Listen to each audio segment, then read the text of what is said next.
Olá, eu sou Maria Vitória, sou estudante do segundo ano de Informática do IFTA Campus Palmas e junto com a Ana Luísa e com a Julia Gabriela faço parte do Grupo 8. O nosso capítulo ele é o Fora da Ordem Brasileira. Nosso capítulo ele vai abordar muito sobre assuntos econômicos, sobre desigualdade social e sobre a miséria, de certa forma, no caso aqui, acho que principalmente no Nordeste, né? Bom, a minha parte, ela é Armas da Fé. Eu queria começar falando sobre o cangaço. O cangaço ele surgiu no final do século XIX e início do século XX. Esse período foi conhecido como República Velha e foi um momento de muita dificuldade para o Nordeste, pois a economia estava vindo para o Sudeste, inclusive a capital, além de ter muitas secas que obrigou os nordestinos a migrarem para a Amazônia. Os cangaceiros, eles eram tinha distintos cangaceiros, no caso, né? Tinha os que andavam em grupos armados. Eles assaltavam fazendas, assaltavam armazéns e davam comida para o povo, no caso. Também tinha os que eles trabalhavam para os coronéis ou para senhorios de fazendas. Eles trabalhavam fazendo serviços como protegendo os coronéis ou fazendo ameaças para pessoas que eles precisassem e até mesmo matando pessoas. Bom, além dos cangaceiros, eles ganharam muita fama pelas pessoas mais necessitadas, pelo fato deles, apesar de tudo, ajudar, né? E também quem ganhou muito destaque foram os beatos, em especial Padre Cícero. O Padre Cícero, ele era muito caridoso e muito conhecido pelos seus conselhos, pelas suas bênçãos e até famoso por realizar um milagre. As pessoas sentiam muita confiança nele, tanto que ele era muito envolvido socialmente e politicamente também. Mas, dando continuidade, né? Ele teve muito destaque nesse período. Bom, agora eu vou falar sobre Lampião, que é Virgulino Ferreira da Silva. Ele foi o principal cangaceiro, ele foi, acho que, o mais famoso no caso. Bom, ele desde pequeno sempre foi inteligente, ele aprendeu a ler e escrever desde pequeno, o que nessa época era muito importante, ganhando muito destaque no caso. Além disso, quando ele se tornou cangaceiro ainda jovem, no caso ele entrou para esse mundo ainda jovem, e ele se destacava com suas habilidades e inteligências. No caso, o nome dele, Lampião, é por causa que quando ele atirava de noite, falava que a bala era tão forte que brilhava como um lampião.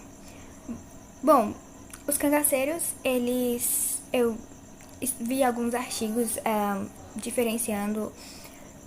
Para alguns, eles foram vilões, no caso, por causa que eles assaltavam fazendas, eles matavam pessoas, estupravam mulheres, mas para os mais necessitados eles foram uma espécie de herói, por causa que eles davam comida, alimento, que era uma coisa que eles precisavam muito, suporte no caso, naquele momento que eles estavam passando.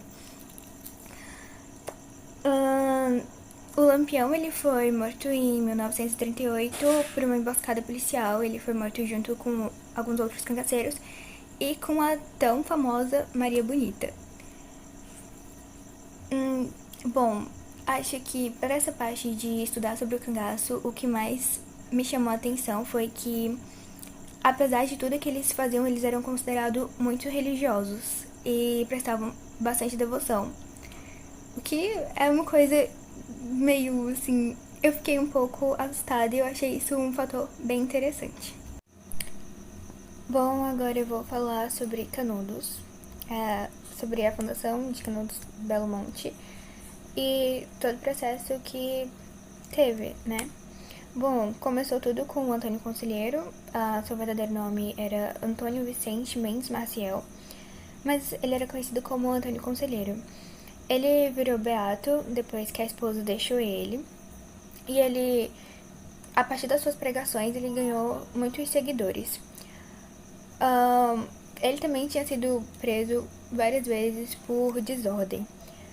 A fundação de Belmonte ocorre quando ele percebe que precisa de uma estabilidade e parar de peregrinar. Essas pessoas que estavam sendo atingidas pelos problemas socioeconômicos que o Nordeste se encontrava e seguiam ele, resolveram fundar esse povoado, que foi perto de um rio temporário chamado Vaza Barris.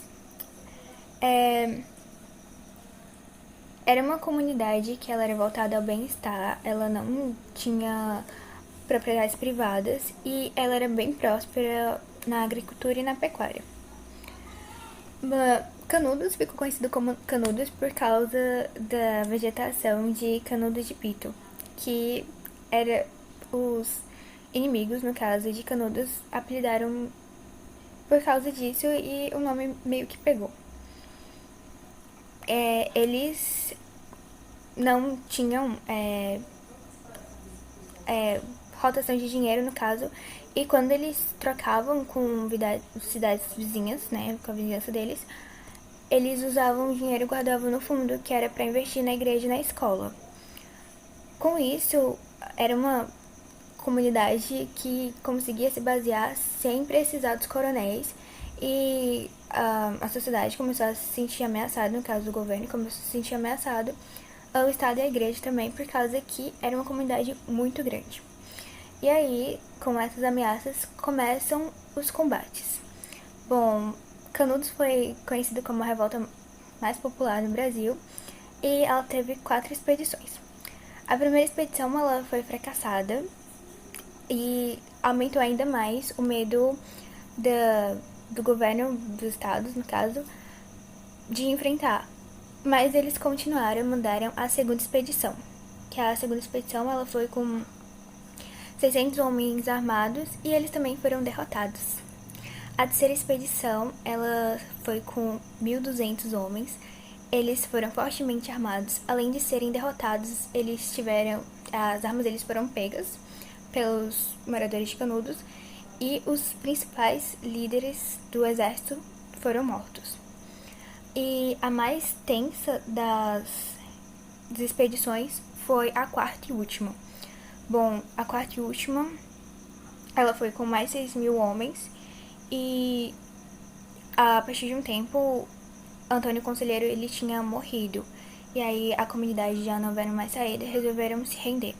A partir do rendimento deles, acabou acontecendo uma história de horror, por causa que os que se renderam foram, na maioria, mulheres, crianças e idosos, e eles foram mortos e queimados. Além de que as meninas da comunidade que ficaram, elas foram estupradas ou obrigadas a se prostituírem pelos soldados. Então, acabou, no fim, que foi muito horrível, com muitas mortes e uma... Por último, tem a Guerra dos Contestados. A Guerra dos Contestados, ela foi de 1912 a 1916 e era uma área disputada entre o Paraná e a Santa Catarina. Em meio a essa área vivia sertanejos que estavam sem absolutamente nada, que depois de empresas deixarem eles foram negligenciados e acabaram desempregados e sem onde viver. E liderados pelo monge José Maria, eles acabaram indo para essas terras. Nessas terras tinha muitos conflitos e acabou que a partir de um desses conflitos com o Paraná, eles conseguiram ficar armados. E a partir disso também, eles já eram uma comunidade, mas eles estavam se fortalecendo, era uma comunidade que eles apenas buscavam por justiça e por uma melhor condição de vida. E só que o governo, ele se sentiu ameaçado, assim como se fosse a mesma coisa que aconteceu com Canudos. Então eles resolveram dar um fim naquilo, enviando aviões para bombardear. O que aconteceu, que realmente enviou para bombardear o próprio povo, né? E acabou terminando em mais um massacre sangrento. A indústria do café.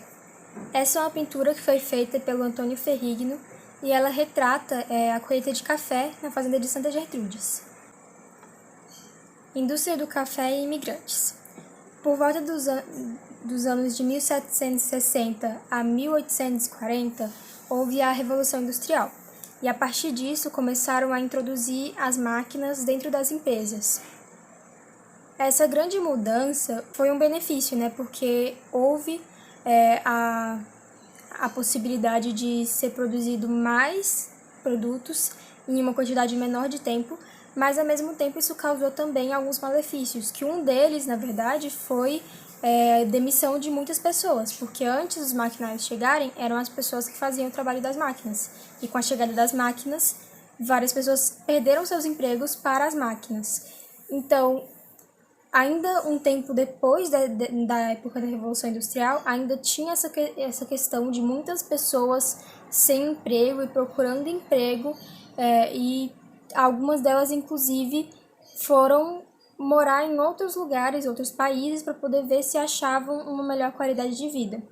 Isso causou um intenso fluxo de migrações pelo mundo, e na época de 1870 a 1930, chegaram muitas pessoas aqui no Brasil, exclusivamente foram muitas para o estado de São Paulo e do Rio Grande do Sul.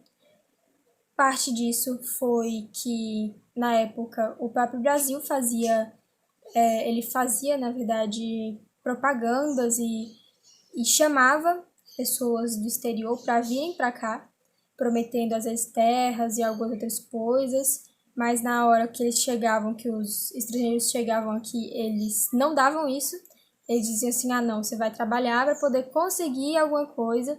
Então as pessoas ficavam mais endividadas ainda quando chegavam aqui, porque eles iam trabalhar para certas pessoas, com o dinheiro que eles recebiam, eles tinham que pagar os materiais que eles estavam usando, que eram das pessoas para quem eles trabalhavam, então às vezes eles já ficavam devendo mais quando chegavam aqui. Tinham que pagar a comida, tinham que pagar um lugar para poder sobreviver, então as pessoas vinham para cá procurando uma melhor qualidade de vida e, na verdade, às vezes se endividavam mais ainda.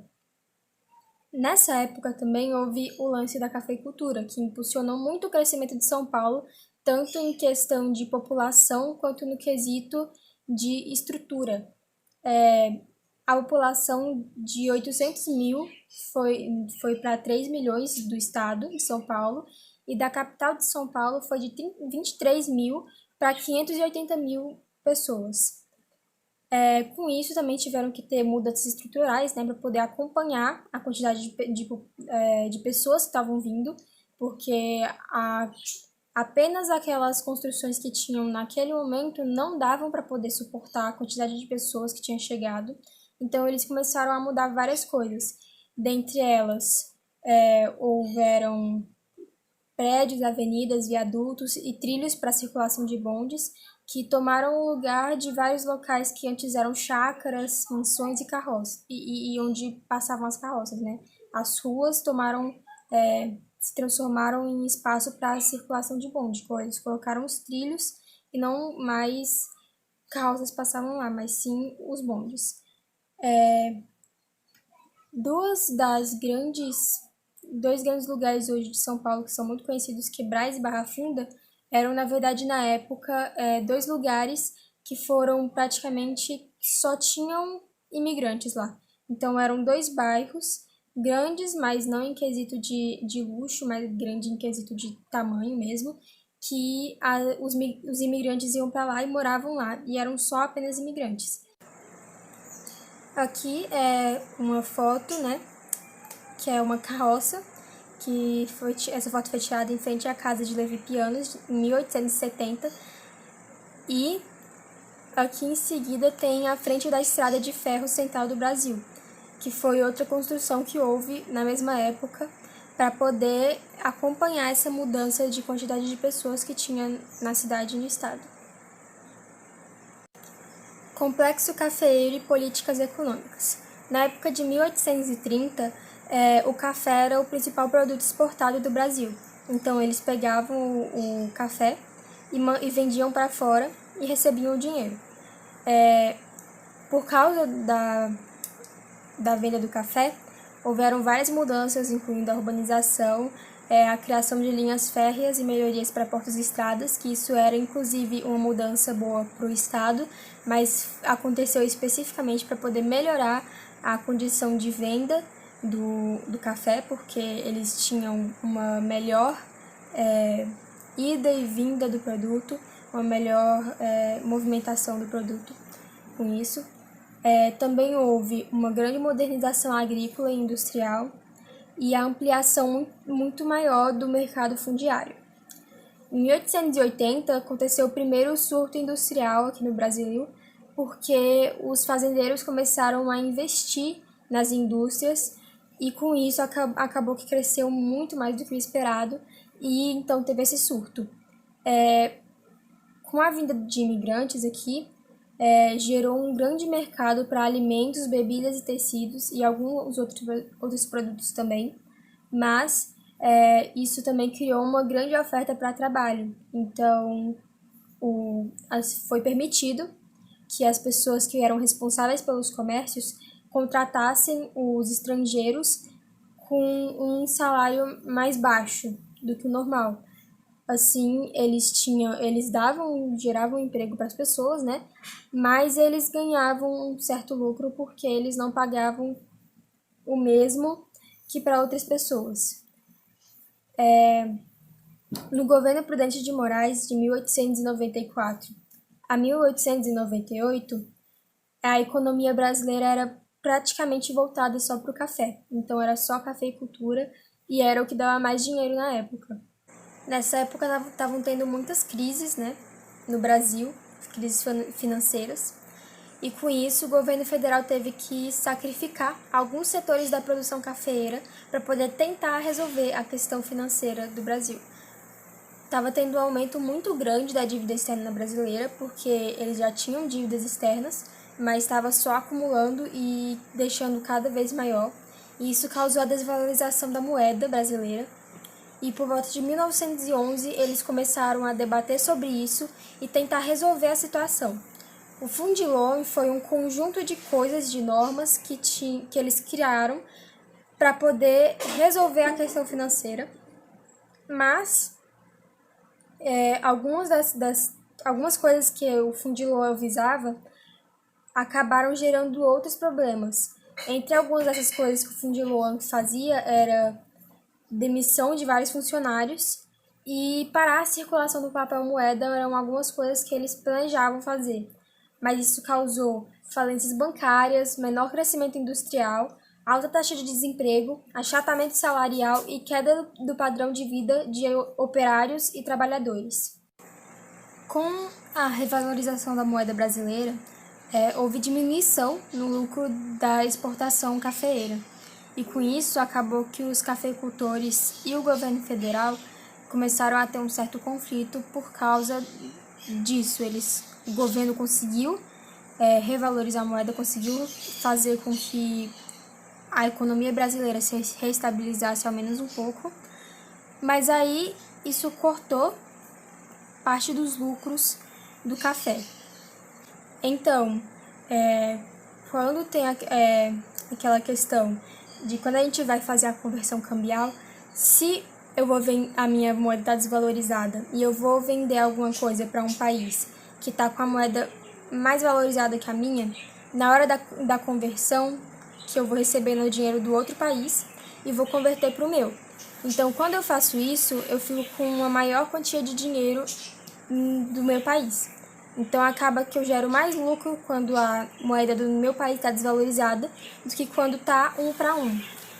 Então, com isso, eles acabaram gerando um certo conflito com os cafeicultores por causa da diminuição do lucro na hora de vender e exportar para fora, né?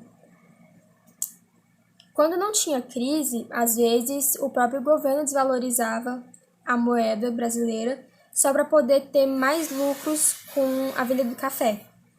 Inclusive, teve uma situação, que era o Convênio de Taubaté, que foi um acordo firmado entre 3 governadores, que foram Jorge Tibiriçá, de São Paulo, Francisco Antônio de Sales, de Minas Gerais, e Nilo Peçanha, do Rio de Janeiro. Esse acordo era que esses 3 governadores iriam comprar com o dinheiro do estado, dos estados deles, iam comprar grandes lotes de café e estocar para poder revender quando o Brasil estivesse em crise. Então, eles pegavam, guardavam essa grande quantia de café que era comprada com dinheiro estadual do governo e guardavam para quando a moeda estivesse desvalorizada. Nisso, eles revendiam para o exterior quando a moeda estivesse desvalorizada e recebiam uma maior quantia de dinheiro. Só que esse dinheiro não era usado para o Estado, então era realmente uma situação de corrupção, porque não era utilizado, não voltava para o povo esse dinheiro. Então, eles ficavam com o dinheiro e era isso, basicamente isso. A classe operária vai a paraíso? Nessa parte, vamos começar falando sobre as condições que deram origem à revolta da vacina. Então, primeiramente, no Rio de Janeiro, o Rio de Janeiro estava sofrendo uma marca de 1 milhão de habitantes, o que era uma superpopulação para a época, já que não tinha nenhum saneamento básico, não tinha estrutura para armazenar esse tanto de gente. Muitas pessoas ficavam amontoadas em pequenas casas no centro, então a população mais pobre ficava amontoada no centro. Nessa quantidade de pessoas juntas, acabou dando mais condições para proliferação de doenças, como a cólera, a varíola, febre amarela e a peste bubônica, até mesmo disenteria. E peste bubônica, como vocês sabem, é uma doença da Idade Média, então voltou a peste bubônica para o começo do século XX. Nesse contexto, muitas pessoas já estavam reclamando, pessoas assim, da elite. Então o governo, como estava recebendo muitas reclamações da elite, resolveu proclamar novas medidas para melhorar as condições de vida na cidade. Então houve um espaçamento da cidade. Como que esse espaçamento ocorreu? O governo resolveu derrubar as casas e cortiços que as pessoas mais pobres ficavam no centro. Então isso abriu a cidade, deu mais espaço para novas construções e novas estruturas de saneamento básico. Isso foi bom para a cidade, mas para muitas pessoas foram ruim. As pessoas mais pobres tiveram que procurar abrigo em outro lugar, porque elas estavam sem casa, já que foram derrubadas para dar lugar ao espaço da cidade. Então, onde elas foram procurar lugar? Elas foram procurar lugar nos morros e nas periferias das cidades. Então, elas já estavam vivendo uma condição perigosa, porque foram se abrigar nos morros. E assim começou o surgimento das primeiras favelas. Nesse contexto em mente do espaçamento e do saneamento básico, faltava agora resolver a questão das doenças. O Rio de Janeiro estava sofrendo uma proliferação de epidemias absurda por causa das péssimas condições de vida. Então, o governo resolveu deixar um projeto para acabar com essas doenças para um médico cientista chamado Oswaldo Cruz. Então, ele já estava procurando arrumar. Ele tinha que resolver a varíola. A varíola, ela é preventiva. Então, dá para criar uma vacina para imunizar contra a varíola. Só que as pessoas não tinham nenhuma informação sobre vacina. Eles nunca tinham sido vacinados na vida. O governo não se esforçou para poder conscientizar a população sobre o que era a vacina e os benefícios dela. Então, o que aconteceu? As pessoas ficaram revoltadas com essa vacinação. E por causa disso, muitas não quiseram vacinar. Então, o que eles fizeram? Vacinação obrigatória. O que as pessoas ficaram mais revoltadas ainda, porque para eles era uma violação dos corpos. Eles já tinham sido expulsos do lugar que eles estavam e ainda assim já queriam violar seus próprios corpos, que era com a vacina. Então, o que aconteceu? As pessoas se juntaram para fazer manifestações contra a vacina. Essa foi a revolta da vacina. Revolta da Chibata de 1910. Nessa revolta, no período que ocorreu essa revolta, a Maria era uma instituição de elite que reproduzia a segregação e a escravidão. Por que representava isso? Porque todos os comandantes, almirantes de alta patente eram brancos, enquanto os marinheiros e marujos eram negros. Então já havia uma segregação racial e de poder entre brancos e negros. Por que a escravidão? Por causa das condições precárias que os marujos negros sofriam. Eles recebiam baixíssimos salários e, inclusive, castigos físicos quando eram indisciplinados. Então, um dos castigos físicos que eles receberam palmatória e aprisionamento em solitárias à base de pão e água. E o mais alarmante era que eles eram amarrados e chicoteados nas costas em torno de 25 a 30 vezes por causa da indisciplina. Então eles já tinham bastante motivo para a revolta. Em 1910, o Brasil compra 2 navios encouraçados da Inglaterra, chamados de Minas Gerais e Bahia. Por causa disso, os marujos foram enviados para a Inglaterra para aprender o manuseio desses navios. Lá eles percebem a diferença de tratamento entre os nautas ingleses e os brasileiros. Os ingleses não recebiam a quantidade de castigo físico e a intensidade de castigo físico que os brasileiros recebiam. Inclusive, eles podiam até beber lá no navio.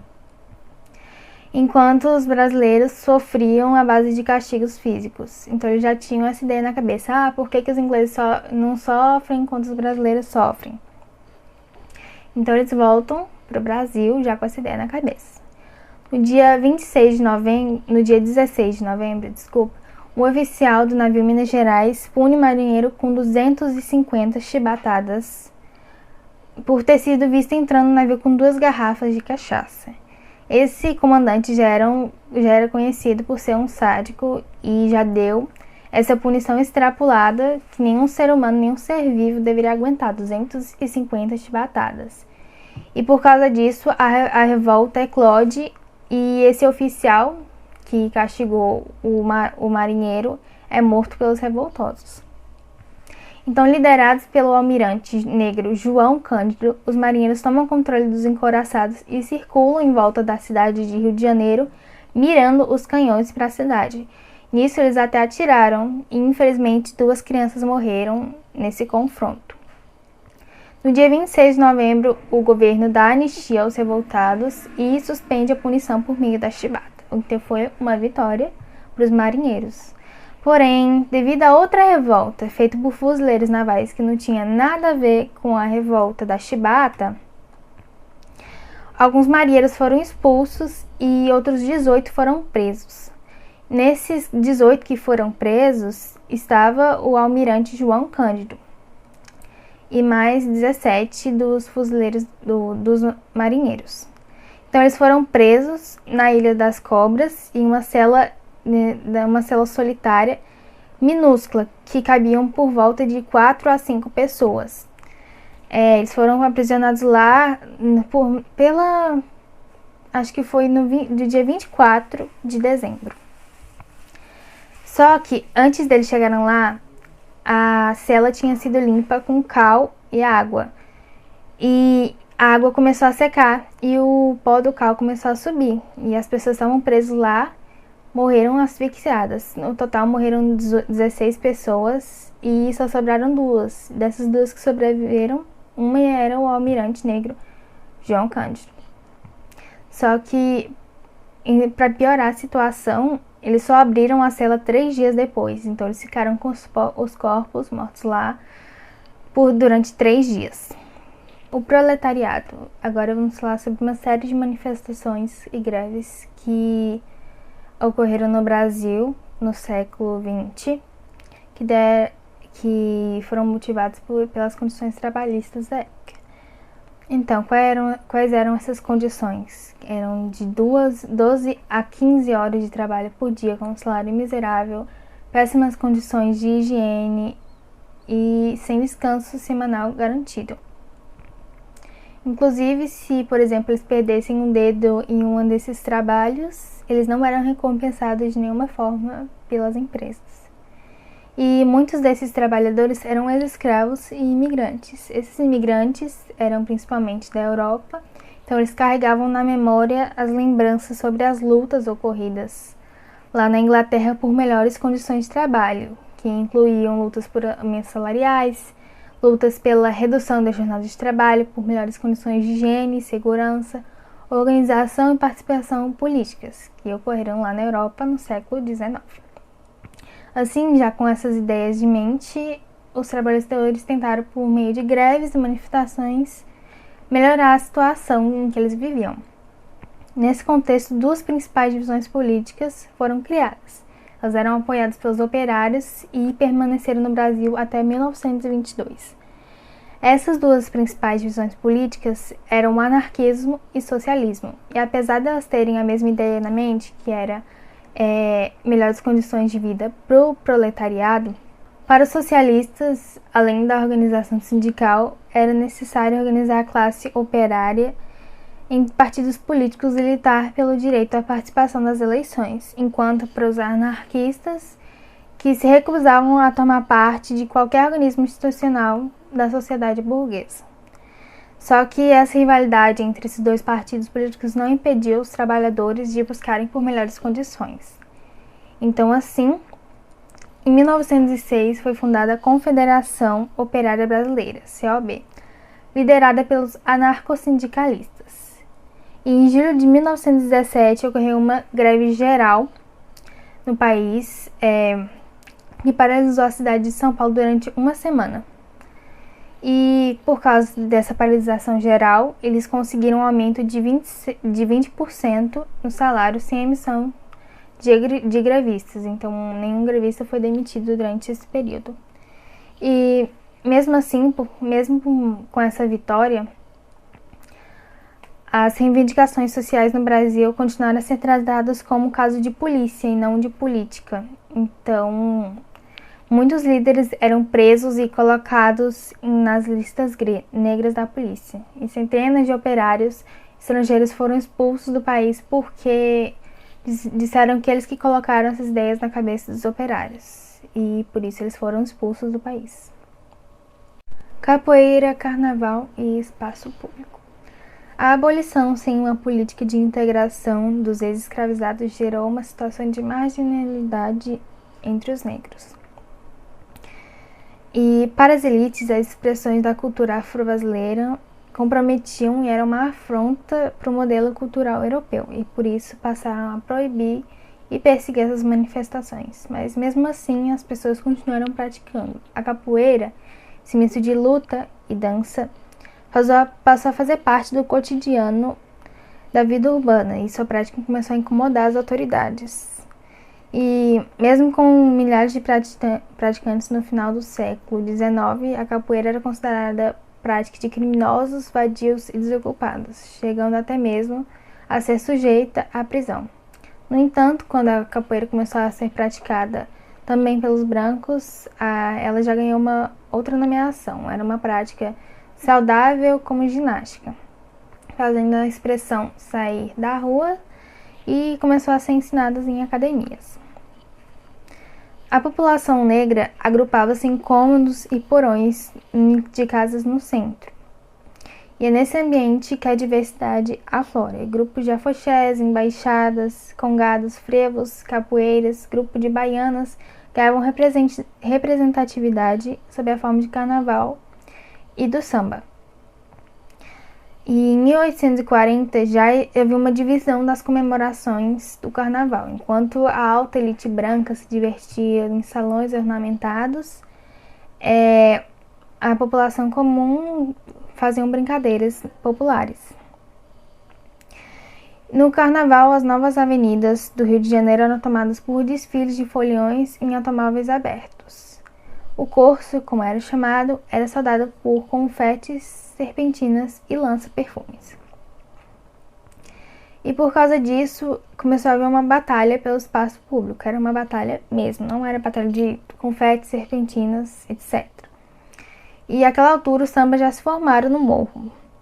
Em 1917, era composta a música Pelo Telefone de Donga, o primeiro samba gravado. Em 1928, no bairro do Estácio, jovens sambistas fundaram a escola de samba, Deixa Falar. E era um cortejo bem comportado, porque assim as autoridades não iriam se incomodar. Então, para ganhar confiança e respeito das autoridades, eles se vestiam bem e ficaram bem organizados. E assim finalizamos nosso vídeo. Muito obrigada pelo seu tempo e atenção. Se quiser tirar alguma dúvida, pode ver nas informações de contato. E aqui temos uma citação que remete ao conteúdo citado, que a insatisfação é o primeiro passo para o progresso de um homem ou de uma nação, de Oscar Wilde.